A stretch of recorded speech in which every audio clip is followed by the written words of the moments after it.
Riwayat sakit Dorce yang meninggal usai positif COVID-19.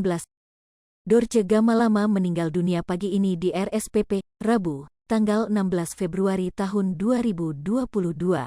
Dorce Gamalama disebut meninggal usai positif COVID-19.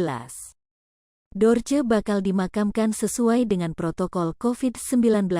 Sebelumnya, Dorce memang punya riwayat sakit yang panjang. Beberapa kali ia dikabarkan dalam kondisi tak sadarkan diri di ICU. Dorce mengaku mengidap batu ginjal dan harus segera dilakukan operasi.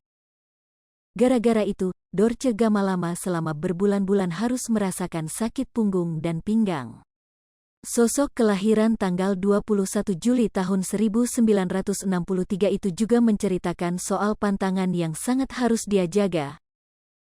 Menurutnya saat itu batu ginjal yang ada di dalam tubuhnya tidak terlalu parah. Dorce mengatakan ukuran batu ginjal di dalam tubuhnya masih kecil-kecil. Selain batu ginjal, Dorce Gamalama juga mengatakan dirinya mengidap penyakit gula. Namun, sakit gula yang diidapnya ada faktor genetik.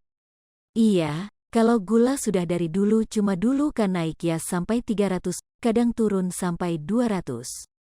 Nah sekarang sudah 125 nih, kemarin sebulan terakhir agak bertahan soalnya saya minum bidara Cina. Alhamdulillah agak turun, jelas Dorce Gamalama.